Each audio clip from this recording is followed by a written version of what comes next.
요한계시록 3장 14절에서 22절까지 우리 한 목소리로 함께 읽도록 하겠습니다. 라오디게아 교회의 사자에게 편지하기를 아멘이시오 충성되고 참된 증인이시오 하나님의 창조의 근본이신 이가 가라사대 내가 내 행위를 아노니 내가 차지도 아니하고 더웁지도 아니하도다 내가 차든지 더웁든지 하기를 원하노라 내가 이같이 미지근하여 더웁지도 아니하고 차지도 아니하니 내 입에서 너를 토하여 내치리라 내가 말하기를 나는 부자라 부요하여 부족한 것이 없다 하나 내 곤고한 것과 가련한 것과 가난한 것과 눈먼 것과 벌거벗은 것을 알지 못하도다. 내가 너를 권하노니 내게서 불로 연단한 금을 사서 부요하게 하고 흰옷을 사서 입어 벌거벗은 수치를 보이지 않게 하고 안약을 사서 눈에 발라 보게 하라. 무릇 내가 사랑하는 자를 책망하여 징계하노니 그러므로 내가 열심을 내라 회개하라. 볼지어다 내가 문 밖에 서서 두드리노니 누구든지 내 음성을 듣고 문을 열면 내가 그에게로 들어가 그로 더불어 먹고 그는 나로 더불어 먹으리라. 이기는 그에게는 내가 내 보좌에 함께 앉게 하여 주기를 내가 이기고 아버지 보좌에 함께 앉은 것과 같이 하리라. 귀 있는 자는 성령이 교회들에게 하시는 말씀을 들을지어다.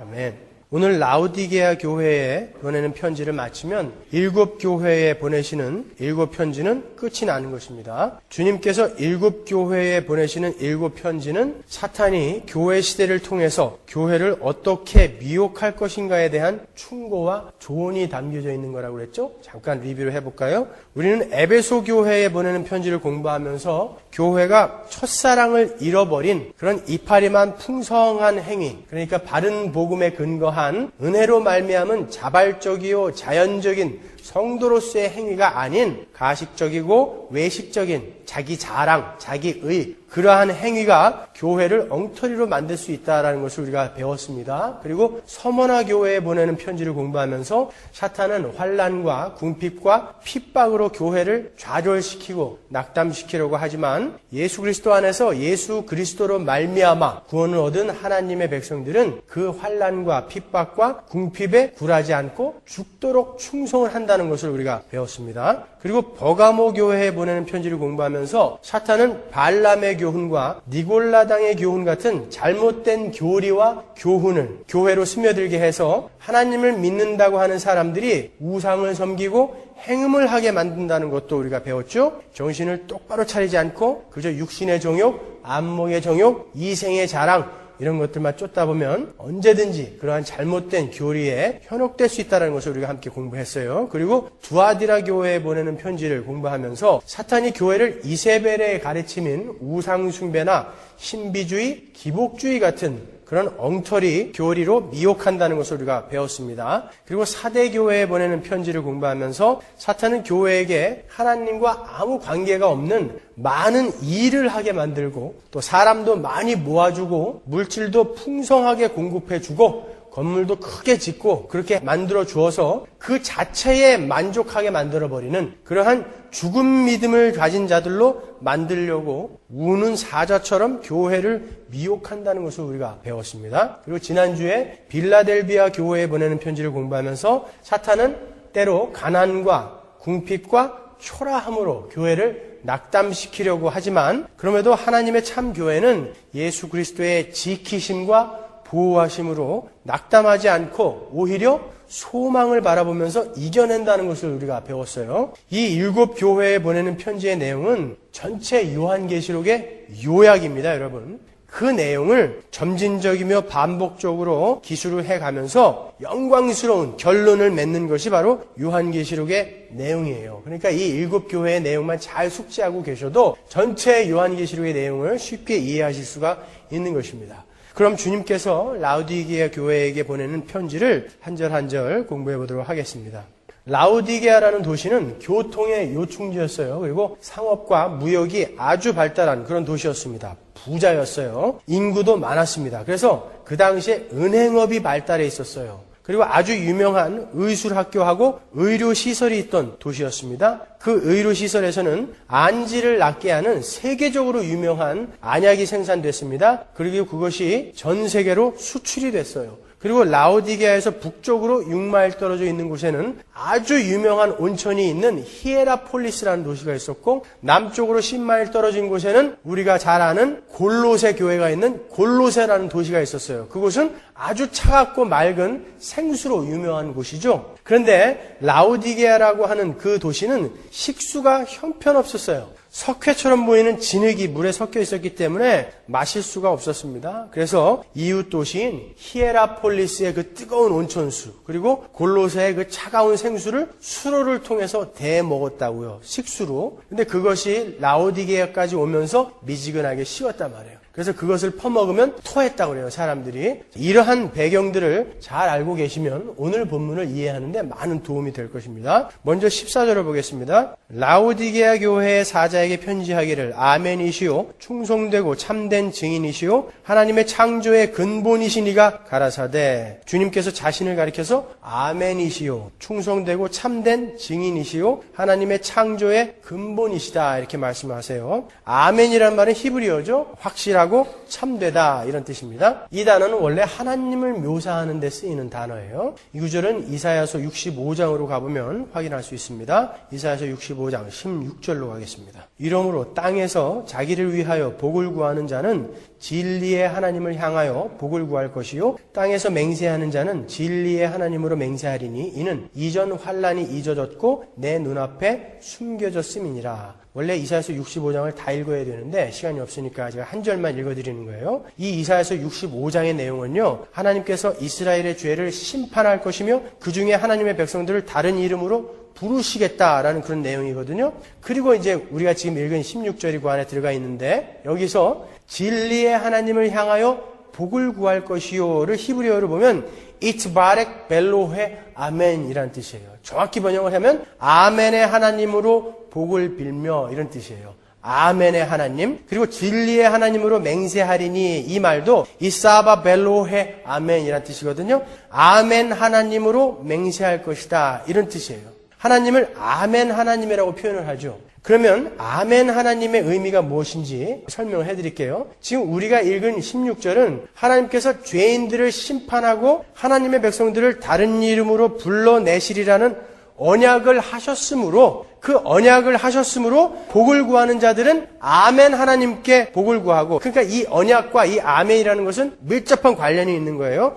맹세를 하는 자들도 아멘 하나님께 맹세하라 이런 뜻이에요. 그러니까 이 아멘 하나님에 들어있는 내용은 하나님은 한 번 약속하시고 계획하신 것은 반드시 이루어내시는 언약의 하나님이다라는 뜻이 들어있는 거예요. 그러면 그 언약의 하나님께서 어떤 언약을 이루실 것인가? 65장에 나와요. 17절 보세요. 보라, 내가 새하늘과 새 땅을 창조하나니 이전 것은 기억되거나 마음에 생각나지 아니할 것이라 너희는 나의 창조하는 것을 인하여 영원히 기뻐하며 즐거워할지니라. 그 언약의 하나님, 아멘 하나님이 무엇을 이루실 것이냐 하면 바로 새하늘과 새 땅을 창조하실 것입니다. 오늘 계시록 본문에서 주님을 아멘이시오라고 이렇게 묘사를 한 것은 그 새하늘과 새 땅과 하나님의 백성들의 새 마음을 창조하시는 그분이 바로 예수 그리스도 자신이라는 것을 알려주시는 거예요. 그분이 진짜 약속대로 이 땅에 오셔서 그 새 창조 사역을 완성시키고 가셨죠. 우리 성경을 통해서 알고 있잖아요. 그래서 그 아멘이시오 다음에 충성되고 참된 증인 마르티스라는 말이 붙어 있는 거예요. 이 아멘이라는 히브리어 단어가 70인역에서 헬라어로 피스토스나 알레티노스, 신실한, 진실한, 참된 이런 의미로 번역이 돼서 쓰였거든요. 그래서 아멘이시오 바로 다음에 나오는 충성되고 참된 같은 말이라고요. 충성되고 참된 증인이시오라는 말은 이 아멘이라는 말의 본질적인 의미를 지금 정의하고 보충하고 있는 거예요. 잘 들으세요. 고개라도 끄덕거려 주셔야 제가 이해하시는구나 이렇게 이해를 하고 넘어가죠. 그리고 계속해서 그분을 하나님의 창조의 근본이다 그러죠. 여기서 근본이라고 번역이 된 하르케라는 말은 시작 혹은 원인이라는 이런 뜻이에요. 그 단어를 곡해해서 예수님은 하나님의 첫 번째 피조물이다. 예수님은 첫 번째 창조물이다. 이렇게 주장하는 사람들이 오늘날에도 있습니다. 여러분 거기서 쓰인 단어 하르케는 수동형 명사가 아니에요. 예수님이 창조되어진 첫 번째 시작이다라는 뜻이 아니라 능동형 명사예요. 예수님께서 피조물 중에 시작이다라는 말이 아니라 예수님께서 역동적으로 창조의 사역을 하시는 창조의 시작이다라는 거예요. 능동형 명사입니다. 여러분, 예수님은 하나님이세요. 피조물이 아니에요. 오늘 본문에서 예수님을 창조의 근본, 하르케테스 크티세우스라고 묘사를 한 것은 모든 피조물을 창조하시고 다스리시는 절대적인 주님의 탁월함을 나타내는 거예요. 예수께서 창조의 시작이십니다. 예수께서 창조의 근본이세요. 예수께서는 창조의 원인이십니다, 여러분. 하나님께서 창세기 1장, 2장에서 우주와 모든 피조물들을 창조하셨던 그 장면은 바로 예수 그리스도께서 혼돈과 공허와 흑암인 죄인들의 마음속에 뚫고 들어오셔서 그리스도의 빛으로 새 창조를 하실 것임을 예고편으로 보여주신 거예요. 제가 창세기 1장, 2장하고 요한복음 1장, 2장의 구조를 설명해 드리면서 설명해 드렸죠. 창세기 1장, 2장의 우주의 창조는 바로 예수께서 빛으로 이 땅에 오셔서 혼돈과 공허와 흑암 속에 죽어있는 그 죄인들, 하나님의 백성들 마음속에 뚫고 들어가셔서 창조를 이루어내실 것을 미리 예고편으로 보여주신 거란 말이에요. 하나님은 아멘의 하나님이십니다. 아멘의 하나님은 한 번 하신 언약을 확실하게 지키시는 분이에요. 그분이 창조를 시작하시고 6일 만에 마치시고 7번째 날 쉬셨어요. 쉬셨다라는 거, 안식을 하셨다라는 것은 창조가 완벽하게 이루어졌다라는 것이죠. 그렇다면 하나님이신, 아멘 하나님이신 예수 그리스도에 의해서 우리 안에 시작된 그 새 창조의 사역이 반드시 성공적으로 끝날까요? 실패할까요? 실패할 수가 없는 거예요. 그분이 이미 충성되고 참된 증인으로 마르토로 오셨다 가셨잖아요. 그 약속을 이루시기 위해서. 그뿐만이 아니라 창세기의 창조 때 보증으로 성령이 서시죠. 수면 위에 하나님의 신이 운행하시잖아요. 성령이 그 창조의 보증으로 서신단 말이에요. 우리 안에 보증으로 성령이 와 계시죠. 똑같이 창세기의 창조의 이야기는 예수께서, 빛이신 예수께서 오셔서 우리들의 마음속에 새 마음을 창조해내시는 그 이야기를 하는 거란 말이에요. 그러니까 우리 안에 시작된 그 새 창조는 절대 실패할 수 없다라는 것이죠. 라오디게아 교회에 보내는 편지 서두에 나오는 이러한 예수 그리스도에 관한 묘사를 보면 이 교회에 보내시는 편지의 내용은 새하늘과 새 땅과 그 안에 들어갈 하나님의 백성의 창조에 관한 그러한 내용이 들어있을 것이라는 것을 우리가 미루어 짐작할 수 있죠. 14절을 한번 다시 읽어보죠. 라오디게아 교회의 사자에게 편지하기를 아멘이시오 충성되고 참된 증인이시오 하나님의 창조의 근본이신 이가 가라사대. 이해가 가십니까? 네, 그래야 15절로 넘어가는 거예요. 그럼 이제 15절로 넘어가겠습니다. 내가 내 행위를 아노니 내가 차지도 아니하고 더없지도 아니하도다. 내가 차든지 더없든지 하기를 원하노라. 내가 이같이 미지근하여 더없지도 아니하고 차지도 아니하니 내 입에서 너를 토하여 내치리라. 이 구절도 오해의 소지가 있는 구절이죠. 차가울 거면 확실하게 차든지 더울 거면 확실하게 더없든지 미지근하게 믿지 말아라. 그러니까 믿으려면 확실하게 열심히 믿고 아니면 말어라. 이렇게 생각하고 있는 분들이 의외로 많아요. 믿는다고 하면서도 미지근하게 믿는 사람보다 오히려 저기서 막 놀다가 돌아선 사람이 더 열심히 하더라. 뭐 이렇게 설명까지 해주더라는 거죠. 그렇지만 예수님이 여기서 그 이야기 하시는 건 아니에요. 문맥을 잘 보시면 찬 것이나 더운 것이나 둘 다 좋은 거예요. 그죠? 문맥을 잘 보세요. 단지 미지근하지만 말라는 거예요. 히에라폴리스의 뜨거운 온천수와 골로새의 차가운 생수를 수로를 통해 대다 먹던 라오디게아 교회 사람들은 금방 이해했어요. 그 둘 다 그들에게는 요긴한 것이었으니까요. 그죠? 아, 이게 둘 다 좋은 거다라는 것이죠. 그럼 미지근한 것이 무엇인지 우리가 알면 우리가 차든지 더웁든지 할 수 있겠죠. 그들을 미지근하다고 말씀하시는 근거가 17절부터 나오는 거예요. 계시록 3장 17절. 내가 말하기를 나는 부자라 부요하여 부족한 것이 없다 하나 내 곤고한 것과 가련한 것과 가난한 것과 눈먼 것과 벌거벗은 것을 알지 못하도다. 이게 왜 미지근한 신앙의 근거가 되느냐? 라오디게아 교회는 자신들을 부자라고 했고 부요하여 부족한 것이 없다 했습니다. 실제로 그들은 부자였어요. 실제로 그들은 부족한 것이 없었습니다. 그게 왜 미지근한 신앙의 근거가 됩니까? 거기에서 부자라 부요하여 그 말을 헬라어로 보면은 페플루테카라는 말이거든요. 페플루테카는 직설법 완료 시제예요. 조금 이해하기 쉽게 설명을 해드리면 나는 부자인데 나를 부유하게 만든 것은 바로 나다 이런 뜻이에요. 그 말은 자기의 힘으로 부자가 되어서 스스로 만족하고 있다라는 뜻이에요. 그걸 미지근한 신앙이라고 하는 거예요. 단지 경제적인 것을 이야기하는 게 아닙니다, 여러분. 신앙적인 면도 마찬가지예요. 호세아서로 가서 제가 부연 설명해 드릴게요. 호세아서 12장 8절. 에브라함이 말하기를 나는 실로 부자라. 내가 재물을 얻었는데 무릇 나의 수고한 중에서 죄라 할 만한 부류를 발견할 자 없으리라 하거니와. 표준 세번역으로 볼까요? 그러면서도 에브라임은 자랑한다. 아, 내가 정말 부자가 되었구나. 이제는 한미천 톡톡히 잡았다. 모두 내가 피땀을 흘려서 모은 재산이니 누가 나더러 부정으로 재산을 모았다고 말하겠는가. 여러분, 하나님의 백성들에게 주어지는 모든 것은 하나님으로부터 주어지는 거예요. 아니, 내가 나가서 열심히 일해서 돈 벌었는데 그게 전부 왜 하나님이 주시는 것입니까? 내 노력도 들어간 것이죠. 그렇게 일을 할 수 있는 건강을 안 주시면 여러분이 어떻게 일하십니까? 전부 하나님이 주시는 거예요. 하나님의 모든 것으로부터 나오는 것입니다. 심지어 신앙의 성수까지도 하나님의 인도하심에 의해서 우리에게 주어지는 거예요. 그런데 인간들은 자기의 종교 행위를 자랑하고 자기가 이루어 놓은 경제적이며 사회적이며 정치적인 모든 결과들을 마치 자기 것인 양 자랑을 한다는 거예요. 그러니까 여러분이 예배당 안에서 자랑을 하는 사람을 만나면 의심의 눈초리를 그렇게 봐주셔야 돼요. 혹시 저 가짜 아닌가? 그럴 수가 없는 거예요. 한번 보세요. 호세아서 2장 8절. 바로 내가 그에게 곡식과 포도주와 기름을 주었으며 또 내가 그에게 은과 금을 넉넉하게 주었으나 그는 그것을 전혀 모르고 그 금과 은으로 바알의 우상들을 만들었다. 누가 주셨다고요? 바로 내가. 하나님이 주셨단 말이에요. 하나님이. 바로 내가 주었단 말이죠. 호세아서 13장 5절로 가보세요.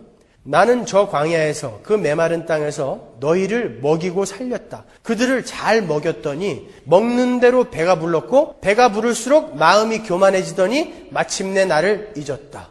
여러분, 예수 믿으면서 계속 우리 배가 불러지는 것은 어떤 면에서 좋은 거 아니에요. 우리 인간은요, 배가 불러지면 하나님을 잊어버리는 존재들입니다.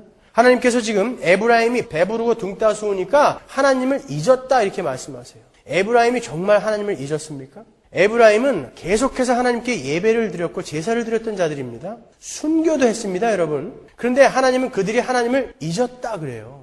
그러니까 종교 행위로 여러분이 자랑해서는 안 되는 거예요. 여러분, 우리가 얼마든지 왕성한 종교 활동할 수 있어요. 순교도 할 수 있습니다. 얼마든지 몸과 마음을 다 바쳐서 헌신할 수 있어요. 그런데 그렇게 풍요하고 부요한 행위를 만들어내신 분이 하나님이시라는 것을 놓치고 내가 순교했고 내가 열심히 종교 행위했고 내가 열심히 돈 벌어서 부자 돼서 헌금했다로 가는 것을 하나님을 잊었다. 미지근한 신앙이다. 내가 토해 내쳐버릴 것이다. 그렇게 말씀하시는 거예요.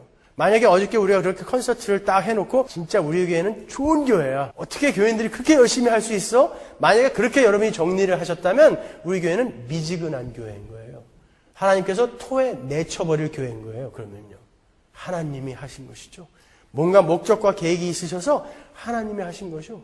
우리를 독려해서 격려해서 하나님이 그렇게 이끌어 가셨다는 것입니다.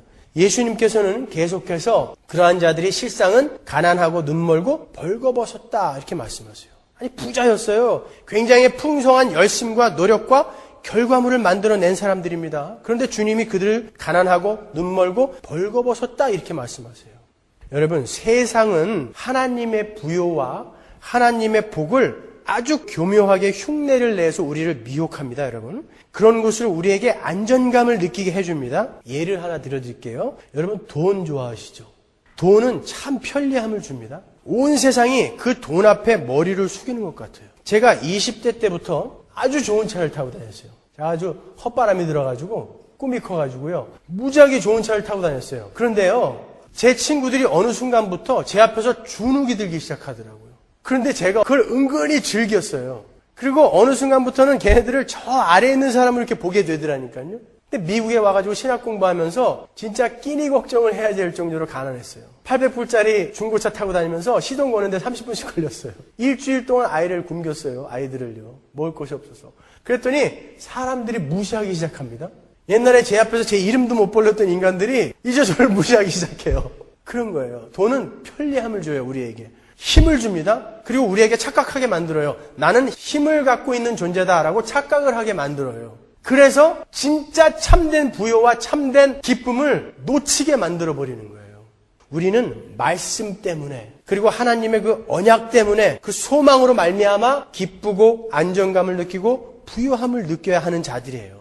말씀 때문이 아닌 나의 환경과 나의 열심으로 맺은 그런 결과물들을 보면서 안전감과 부요함을 느끼는 자들을 주님은 곤고하고 가련하고 가난하고 눈멀고 벌거벗은 자다 이렇게 말씀하시는 거예요. 아모스 8장 11절 가보십시오.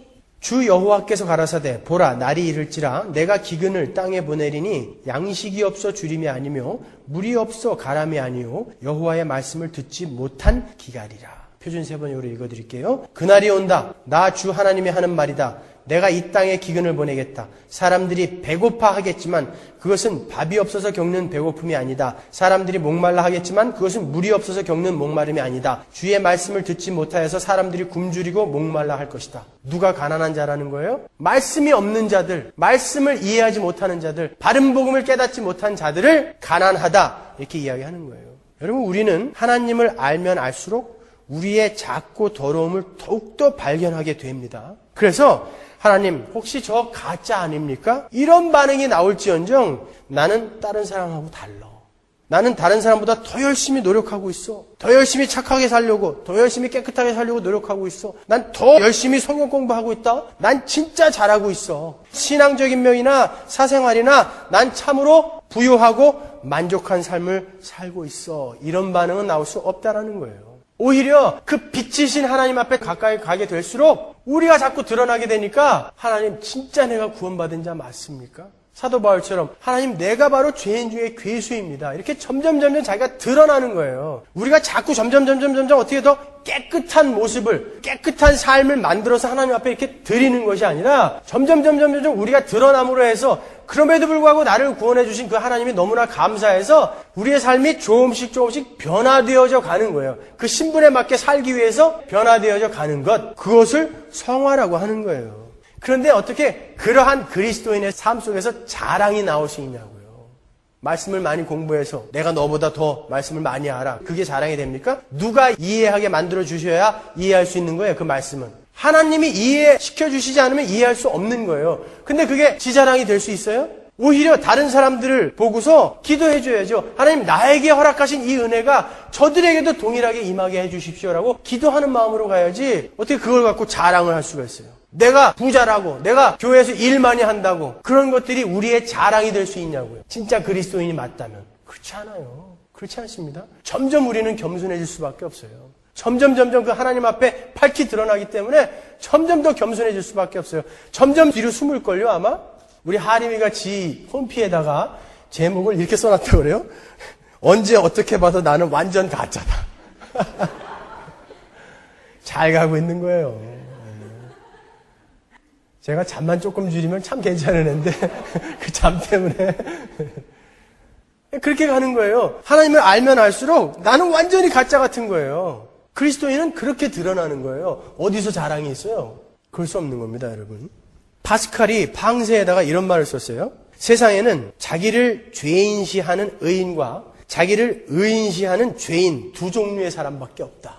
다시 한번 읽어드릴까요? 세상에는 자기를 죄인시하는 의인과 자기를 의인시하는 죄인 두 종류의 사람뿐이다. 주님께서 그러한 곤고하고 가련하고 가난하고 눈멀고 벌거벗은 자들에게 처방을 내려주세요. 이런 처방입니다. 3장 18절 내가 너를 권하노니 내게서 불로 연단한 금을 사서 부요하게 하고 흰옷을 사서 입어 벌거벗은 수치를 보이지 않게 하고 안약을 사서 눈에 발라보게 하라. 세 가지를 주시죠. 처방으로. 첫째로 불로 연단한 금을 사라 그래요. 그리고 흰옷을 사서 입어라 그래요. 그리고 안약을 사서 눈에 바르라 이렇게 말씀하십니다. 그렇게 하면 하나님이 요구하시는 차든지 덥든지 하는 신앙인이 된다라는 것입니다. 그럼 미지근하고 가난한 신앙이 아닌 덥든지 차든지 하는 그런 하나님이 요구하시는 신앙이 무엇인지 한번 보자 말이에요. 먼저 그 세 가지를 누구로부터 사야 하는지를 보겠습니다. 18절을 다시 보세요. 내가 너를 권하노니 내게서 그러죠. 내게서 불로 연단한 금을 사라 그래요. 누구에게서요? 예수님에게서 사라는 거예요. 우리는 부자라서 부족한 것이 없다라고 하는 라오디게아 교회 사람들에게 주님께서 실상은 너희는 가난한 자들이야 이렇게 말씀하시면서 너희들이 진짜 부유해지려면 뭐가 필요하다? 근데 뭘 사라 그래요? 내게서 불로 연단한 금을 사라 그래요. 불로 연단한 금. 그럼 그 불로 연단한 금이 있으면 우리는 부유한 신앙을 가진 사람이 된다는 거예요. 차든지 덥든지 하는 신앙을 가진 사람이 된다는 거예요. 그게 뭔지 보자고요. 말라기 3장 2절 만군의 여호와가 이르노라 보라 내가 내 사자를 보내리니 그가 내 앞에서 길을 예비할 것이요 또 너희의 구하는 바 주가 호련히 그 전에 임하리니 곧 너희의 사모하는 바 언약의 사자가 임할 것이라 그의 임하는 날을 누가 능히 당하며 그의 나타나는 때에 누가 능히 서리요 그는 금을 연단하는 자의 불과 표백하는 자의 잿물과 같을 것이라. 누가요? 예수님이요. 그가 은을 연단하여 깨끗게 하는 자 같이 앉아서 레위 자손을 깨끗게 하되 금, 은같이 그들을 연단하리니 그들이 의로운 제물을 나 여호와께 드릴 것이라. 주가 호련히 임할 것인데 그 주님은 금을 연단하는 자의 불과 같이 임하실 것이라고 그렇게 말씀하세요. 그리고 3절에는 주님께서 레위 자손을 깨끗하게 만드시기 위해서 금, 은같이 그들을 연단하신다고 합니다. 왜요? 이유가 나와 있죠?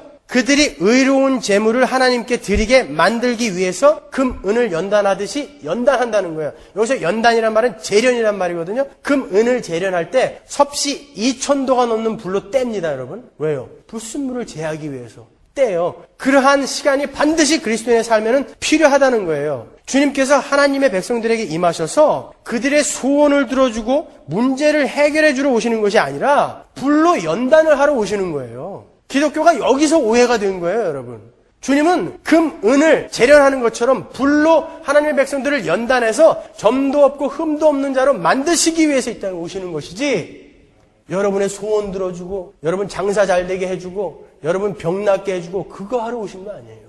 그런 기독교는 없습니다, 여러분. 그들을 깨끗게 하기 위해서 그리고 의로운 제물을 하나님께 드리게 만들기 위해서 주가 호련히 임하셨다 그러는 거예요. 스가랴서 13장 9절 보세요.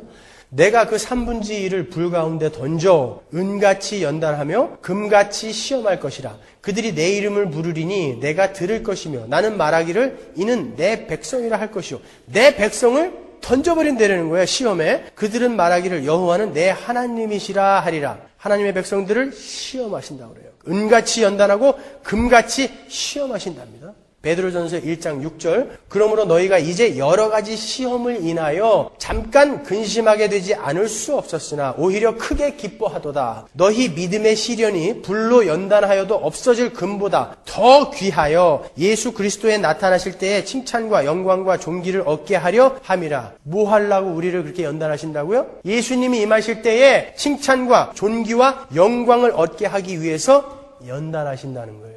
호세아서 2장 6절 보십시오. 그러므로 내가 가시로 그 길을 막으며 담을 쌓아 저로 그 길을 찾지 못하게 하리니. 하나님께서 이스라엘이 계속 행음하고 못된 길로 가려고 하니까 어떻게 하신다고요? 내가 내 백성이기 때문에 그들의 길을 담으로 막아버리겠다는 거예요. 내가 내 백성이기 때문에 그들이 그 길로 가려고 할 때 가시로 막아버리겠다는 거예요. 못 가게. 그게 하나님의 연단이에요, 여러분. 왜요? 우리에게 유익을 주기 위해서요. 우리에게 의로운 제물을 하나님께 드리게 만들기 위해서 우리를 깨끗게 만들기 위해서. 그러니까 그러한 것들은 우리에게 유익입니다. 그래서 이런 말이 있는 거예요. God is not sorry that you're suffering so much. 하나님은 여러분들이 아무리 고생스럽다고 아깝거려도 전혀 미안해하지 않으세요. 전혀 유감스럽게 생각하지 않으십니다. 왜요? 유익이니까. God is not sorry you're suffering so much. So much. 너무 많은 고통이 나한테 오는데 하나님은 절대 미안해하지 않으세요. 왜요? 여러분에게 유익이에요, 그것이요. 그게 기독교예요. 잘 먹고 잘 살게 해주는 게 기독교 아닙니다, 여러분. God is not sorry, you're suffering so much. 꼭 기억하세요. 그런데 그 불로 연단한 금은 주님으로부터 사야 되는 거죠. 그럼 그 시험과 고난은 바로 주님이 겪으신 주님의 고난을 의미하는 거예요. 주님의 것을 사라고 했으니까. 우리가 그냥 자기 건강 돌보지 않고 밤낮 술 퍼먹어가지고 윗방구나고 간 붓고 이런 거 말고요. 그건 고난도 아니에요. 그건 자업자득이라고 그러는 거예요. 사기치려고 열심히 잔머리 굴리다가 망하고 이런 거 말고요. 그건 자업자득이에요. 그런 거 말고 예수님이 갖고 계신 고난이 뭐예요? 진리로 인해서 배반당하는 거죠. 낮아지시는 거죠. 모함을 받는 거예요. 나를 죽여서 남을 살리는 것입니다. 진리의 말씀으로 인해서 오해를 받습니다. 원수를 사랑하는 것입니다. 이게 고난입니다. 이런 것들이 여러분의 삶에 있냔 말이에요. 그것을 주님으로부터 사셨냔 말이에요, 여러분이요. 그게 없으면 미지근한 신앙이에요. 토해서 내쳐버린단 말이에요. 그것이 우리의 삶에 있어야 되는 거예요. 맨 자랑만 나오는 거, 이거는 가난한 신앙이에요. 미지근한 신앙이에요, 여러분. 우리가 지금 구원은 받았지만 우리 안에 끊어내고 부수어버려야 할 것이 얼마나 많아요. 악한 습관, 못된 성격, 집착하는 것, 중독되어져 있는 것들 얼마나 많아요. 그런 것들을 우리가 스스로 끊어낼 수 있나요? 우리 스스로는 담배 하나 못 끊어요. 근데 우리가 어떻게 그것을 다 끊어내고 점도 없이 흠도 없이 갑니까? 하나님이 그래서 도와주시는 거예요. 데리고 가서 사시려고요. 그래서 그것이 우리에게 유익인 것입니다. 제가 그저께 꿈을 꿨는데 제가 여기서 설교를 하고 있었어요. 원수를 사랑하라에 대해서. 열심히 설교하고 있는데 우리 위에서 통역하는 경우가 어디서 무지하게 맞고 들어온 거예요. 저기로. 꿈에 사람이 칠칠치 못해가지고 이렇게 맞고 다녀요. 통역 똑바로 해주세요. 위에서. 자기 이야기라고 또 넘어가면 안 돼요. 근데 제가 설교를 하다 말고 너무 붕괴를 해가지고요. 최영희를 불러갖고 야 애들 다 모아라. 그래가지고 그래서 까만 가죽 장갑 끼고 막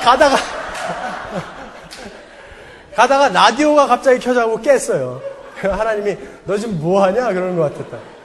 일어나서 이렇게 생각해보니까 진짜 생시였어도 그랬을 것 같더라고요. 막 너무 화가 났을 것 같아요. 감히 어떤 쉐이들이 우리 식구를 건드려 이랬을 것 같더라고요. 아닙니다, 여러분. 우리는 그것 잘라내는 거예요. 그런 거. 우리는 진짜 원수를 사랑하는 자리까지 가야 되는 거예요. 지난번에 어떤 이상한 사람이 와가지고 막 소리 지르고 그랬을 때 우리 청년들이 확 몰려서 나갔어요. 근데 제가 우리 청년들을 막 야단쳤습니다. 나가서 어떻게 하려고 그랬냐? 어떤 사람이 목사님 테러하러 온 줄 알았다고 그래요. 설사 딴 사람들이 와서 저를 테러해서 제가 두들겨 맞고 있어도 여러분은 거기에 똑같은 식으로 대응하시면 안 되는 거예요. 우리는 그런 거 연습하는 겁니다, 여러분. 교회에서는 그런 거 연습하는 거예요. 그러한 길에 어찌 만사 형통만이 있겠냐고요. 그래서 내게서 불로 연단한 금을 사라. 안 그러면 너는 토에 내쳐버릴 거야. 그렇게 말씀하시는 거예요. 두 번째로 흰옷을 사서 입으라고 말씀하시죠. 흰옷을 사서 입으라는 말씀은 마태복음의 변화산 사건을 보면 조금 이해가 쉬우실 것입니다. 마태복음 17장 3절 저희 앞에서 변형되사 그 얼굴이 해같이 빛나며 옷이 빛과 같이 희어졌더라. 예수님의 옷이에요. 마가복음 9장 2절 병행 구절이죠. 한번 보죠. 엿새 후에 예수께서 베드로와 야고보와 요한을 데리시고 따로 높은 산에 올라가셨더니 저희 앞에서 변형되사 그 옷이 광채가 나며 세상에서 빨래하는 자가 그렇게 희게 할 수 없을 만큼 심히 희어졌더라. 변화산상에서 주님의 옷이 심히 희어졌다 그러죠. 변화산 사건은 주님이 죽으셔야 한다는 이야기를 하고 제자들이 그 이야기를 듣고 낙담해 있었다고요. 그럴 때 그 낙담해 있는 제자들에게 부활의 그 영광을 미리 보여주심으로써 그 제자들을 위로하시는 사건이에요. 마태복음 16장 28절 보세요. 이 이야기 다음에 바로 변화산 사건이 붙어 있는 거예요. 진실로 너희에게 이르노니 여기 섰는 사람 중에 죽기 전에 인자가 그 왕권을 가지고 오는 것을 볼 자들도 있느니라. 이 이야기 다음에 변화산 사건이 딱 붙은 거예요. 그러니까 예수 그리스도의 죽으심은 그 영광스러운 부활로 가는 길이라는 것을 제자들에게 알려주신 거예요. 그러니까 벌거벗었다라는 것은 뭡니까?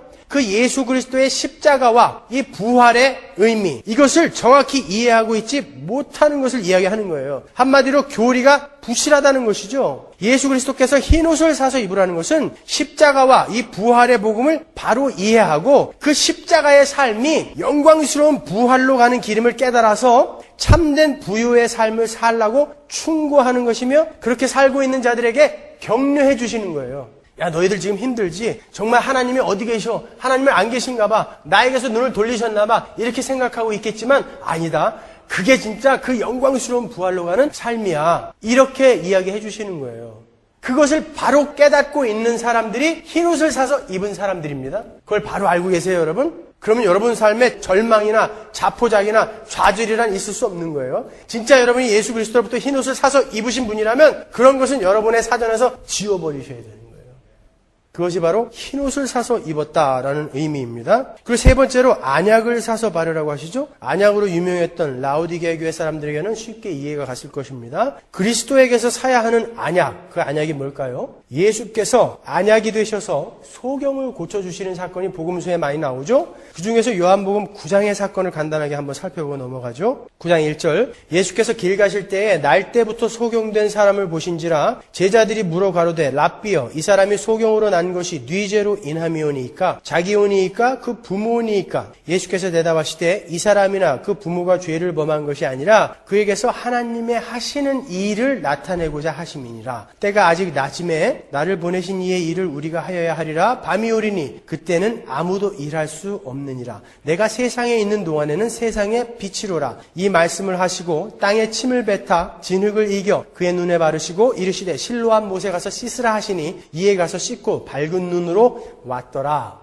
빛이신 주님께서 오셔서 흑암에 갇혀있는 죄인들을 부르셔서 눈을 뜨게 하시는 그런 새 창조의 장면을 상징하는 거예요. 여기에 대해서는 얼마 전 수요 성경 공부 시간에 제가 자세히 설명을 해드렸습니다. 3절을 한번 보세요. 3절을 보시면 예수께서 안약이 되셔서 그 소경의 눈을 뜨게 하시는 것을 하나님의 하시는 일을 나타내고자 하심이라 이렇게 표현을 하죠. 하나님의 하시는 일이 뭐죠? 창조죠. 예수께서 안약이 되셔서 소경의 눈을 뜨게 하시는 사건은 하나님의 창조를 나타내는 것이라는 거예요. 서두에서 잠깐 언급을 했지만 창세기 1장, 2장의 그 창조 사건은 혼돈과 공허와 흑암 속에 던져져 있는 죄인들에게 빛이 찾아오셔서 그들을 새롭게 창조해 나가시는 새 창조를 예고편으로 보여주시는 것이라고 했습니다. 바로 그러한 새 창조의 사역, 우리는 이제 예수 그리스도로 말미암아 새로운 피조물이 되었다라고 하는 그러한 새 창조 사역을 제대로 이해하지 못하는 것을 미지근한 신앙이요, 눈먼 신앙이라고 하는 거예요. 아니, 예수님이 하나님이 아니시고 예수님은 위대한 박애주의자의 한 사람이고 그러한 내용을 갖고 있는 사람들이 어떻게 그 새 창조를 이해할 수 있어요? 아니죠. 예수님은 하나님이시고 하나님이신 그분이 하나님의 백성들을 위해서 이 땅에 내려오셔서 죽으셨고 완전한 의로운 삶을 살아내셔서 우리에게 그 의를 전가시켜 주신 거. 우리는 그것을 믿고 있는 자들이죠. 그들은 이미 안약을 사서 눈에 발라 눈을 뜬 자들이에요. 근데 그렇지 못한 자들도 있다라는 것이죠, 여러분. 이렇게 예수 그리스도는 라오디게아 교회를 심하게 책망하십니다. 이 책망을 듣고 야, 라오디게아 교회는 참 너무하다. 어떻게 그럴 수 있어? 만약에 그렇게 지금 반응하고 계신다면 한참 멀었어요. 이 책망에서 여러분 우리를 발견하셔야 되는 겁니다.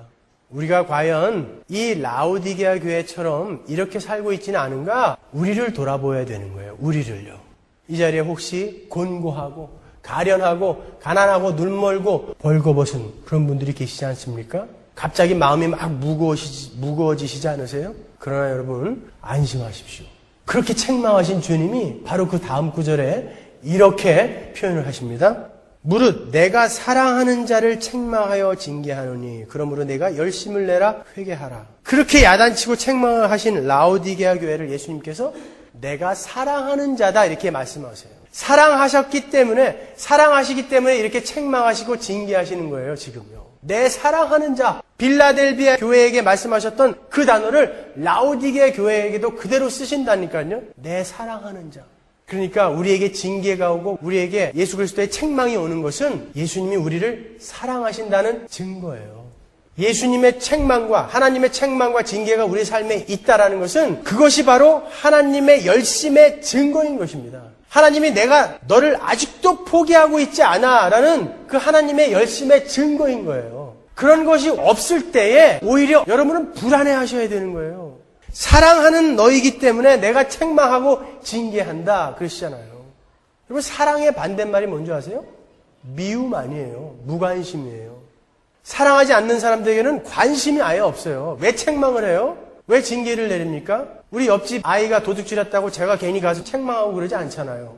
우리 아이가 도둑질했으면 패죠, 그건요. 사랑하니까요. 제가 그 아이를 패는 게 그게 제가 그 아이의 압이라는 증거예요. 그래서 우리의 삶에는 그러한 책망과 징계가 없으면 안 되는 거예요. 제가 간혹 아주 우리 청년들을 호되게 혼을 내고 야단을 치는 것도 사랑해서 그러는 거예요. 사랑해서. 제가 아무 관심이 없으면 뭐하러. 저도 인기 끌고 싶죠. 왜 제가 인기 없는 소리 자꾸 해가지고 그렇게 미움을 받겠습니까, 여러분? 그리고 또 그렇게 그 책망을 기쁘게 받아들일 수 있을 만한 실력들이 되니까 막 야단치는 거예요. 제가 지난 수요일날 우리 지연이를 막 야단쳤는데 어저께 그 위에서 열심히 그냥 바디워십 하는 모습 보는데 얼마나 이쁜지 말이죠. 실력이 없는 사람은 삐져갖고 안 와요. 실력이 있으니까 아, 이건 사랑이다라고 고쳐가는 거예요. 주님이 우리에게 책망하시고 징계하실 때 우리는 그렇게 반응해야 되는 거예요. 그게 진짜 교회인 것입니다, 여러분. 그리고 19절 후반부에 그러므로 내가 열심을 내라 회개하라 이래요. 열심을 내고 회개하는 거 나쁜 거 아닙니다. 좋은 거예요. 그러나 그러므로 뭐 때문에? 하나님이 그렇게 포기하지 않고 끝까지 끌고 가시기 때문에 그러므로 우리는 열심을 내는 거예요. 우리의 열심으로 우리가 그 하나님으로 다가가는 게 아니라 하나님이 끝까지 끌고 가실 것이기 때문에 그러므로 우리가 열심을 내고 회개하는 거예요. 다른 겁니다, 여러분, 이거요. 우리의 삶 속에서는 그게 나오게 되어 있어요. 하나님께서 우리를 너무 사랑하셔서 책망과 징계를 통해서라도 바르게 끌고 가시려고 하고 계심으로 하나님께서 절대로 포기하지 않으시고 우리를 끌고 가실 것이므로 이제 그만 항복하고 하나님이 이끄시는 대로 쫓아가라 이 말이에요. 그러니까 그렇게 하나님의 책망과 징계가 오거든 좌절하거나 낙심하지 말고 오히려 기뻐하십시오. 이게 이해가 되는 분들은 진짜 교회 맞아요. 그런 일이 있을 때 진짜 기뻐할 수 있는 분, 그런 분들이 교회인 것입니다. 라우디게아 교회는 비록 많은 책망을 들었지만 이렇게 그 가운데 샘솟는 주님의 사랑을 확인하고서 감격의 눈물을 흘렸을 것입니다. 이것이 바로 지금 우리에게 동일하게 전해지는 메시지예요. 너희들 지금 그 정도지? 그렇지만 내가 너희들을 사랑한다? 그래서 끝까지 끌고 갈 거야. 그럴 때 우리가 어떻게 감격의 눈물을 안 흘리겠습니까, 여러분? 예수 믿는 사람이 복권 맞았다고 나와가지고 펑펑 울어요. 어떻게 예수 믿는 사람이 자식 좋은 대학교 들어갔다고 크게 좋아서 우리 아들은 공부를 지독히도 안 했는데 하나님이 도우셔서 좋은 대학교 들어갔대요. 그런 하나님이 어디 있어요? 그건 기독교 아닙니다, 여러분. 그리고 20절을 보세요. 계시록 3장 20절 보시면 볼지어다 내가 문 밖에 서서 두드리노니 누구든지 내 음성을 듣고 문을 열면 내가 그에게로 들어가 그로 더불어 먹고 그는 나로 더불어 먹으리라. 이 구절도 많이 오해를 하고 계세요. 전도할 때 많이 쓰시죠? 문을 여세요. 예수를 영접하세요. 밖에서 주님이 두들기시잖아요. 문을 여시면 그리고 예수를 영접하면 당신은 구원받을 수 있습니다. 진짜 그래요? 구원의 주도권이 우리에게 있습니까? 우리가 문을 열어야 되는 거예요? 구원은 인투전 뚫고 들어오시는 거라니까요.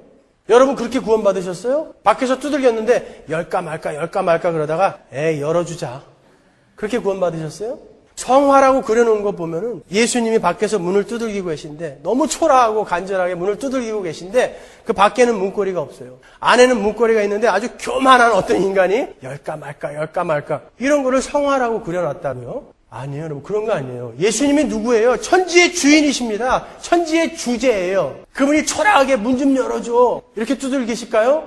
그렇지 않아요. 이 이야기는 그 이야기 하는 거 아니에요. 누가복음 12장 35절 보십시오. 허리에 띠를 띠고 등불을 켜고 서 있으라. 너희는 마치 그 주인이 혼인집에서 돌아와 문을 두드리면 곧 열어주려고 기다리는 사람과 같이 되라. 주인이 와서 깨어있는 것을 보면 그 종들은 복이 있으리로다. 내가 진실로 너희에게 이르노니 주인이 띠를 띠고 그 종들을 자리에 앉히고 나와 수종하리라. 주인이 혹 2경에나 혹 3경에 이르러서도 종들의 이같이 하는 것을 보면 그 종들은 복이 있으리로다. 너희도 아는 바니 집주인이 만일 도적이 어느 때에 이를 줄 알았다면 그 집을 뚫지 못하게 하였으리라. 이러므로 너희도 예비하고 있으라. 생각지 않은 때에 인자가 오리라 하시니라. 여러분 라우디게아 교회는 많은 책망을 받았지만 하나님의 사랑하는 자들이었어요. 그들은 재림의 주님을 기다리는 교회였습니다. 맞죠?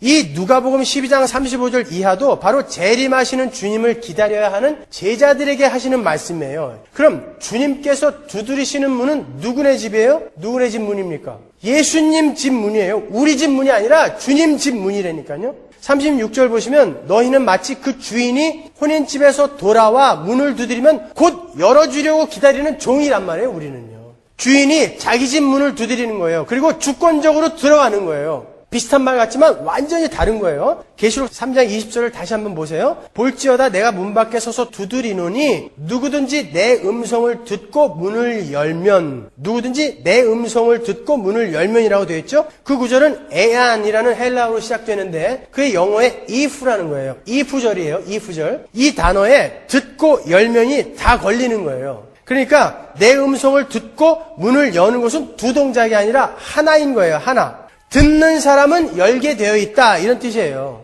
내가 문을 열 것인지 말 것인지를 내가 판단하는 것이 아니라 주님께서 주권적으로 열고 들어오시는 거예요. 그런데 그들은 두들기는 소리를 듣더라는 거예요. 예수님이 뚫고 들어오는 자들은 그 소리를 듣고 열더라는 것이죠.